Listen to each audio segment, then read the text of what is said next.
Welcome back to the Guild Tremor Video Strategy Guides. I'm Danton, and this video covers part 2 of the Lich King encounter. For this video, I'm just going to jump right back into explaining the strategy right where I left off, so if you're a bit confused, please watch part 1 first. It is vital that these shadow guards are slowed, snared, and stunned to slow their trek towards the edge of the platform.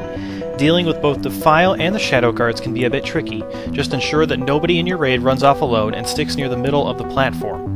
Warlocks have a bit of an advantage in this phase, as they can place a demonic circle at the edge of the platform and move into range of the Lich King.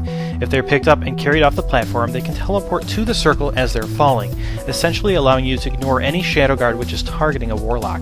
This phase continues until the Lich King reaches 40%. At 40% health, the Lich King enters another transition phase.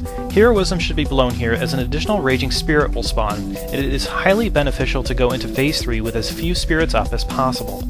After the transition phase, the Lich King should be tanked to one side of the platform. He will retain Defile and Soul Reaper but lose Infest, and instead gain a few additional abilities. First, periodically he will target a random raider and channel an ability called Harvest Soul on them. This deals a decent amount of damage every second for 6 seconds, so the player will need a significant healing. If they survive the ability, they will be transported into Frostmourne, where they will see Tyrannus Menethil fighting a Spirit Warden. DPS inside Frostmourne should attack the Spirit Warden, attempting to assist Menethil in defeating it. Healers should focus their efforts on healing Menethil, as his damage will increase as he is healed. The Warden will occasionally channel an ability called Soul Rip on Menethil, which should be interrupted if at all possible. If the player survives until the Warden is defeated, they are transported out of the Frostmourne and can rejoin the battle. The final ability of the Lich King is to summon a large number of Vile Spirit. These spirits hover above the raid for about 30 seconds before coming down towards random raiders, much like the ghosts during the Lady Deathwhisper encounter. If they touch their targets, they will deal about 15,000 shadow damage to all nearby targets. Ranged DPS should be able to DPS down most of the Vile Spirits before they impact their targets. As they come down, the current tank should drag the Lich King to the other side of the platform to give the raid more time to run and kill the spirits. This phase continues until 10%. I won't spoil what happens at 10%, but at this point you've won the fight. Congratulations to all of you new Kingslayers. One more thing before I forget, I'd like to give a special thank you to Aslan, our new guild master, for writing up the script for the strategy video. Thanks, Aslan.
As always, thanks for watching our videos. If you have any questions, I encourage you to post them on the YouTube comment section below, or feel free to visit our website forums at www.feelthetremor.com.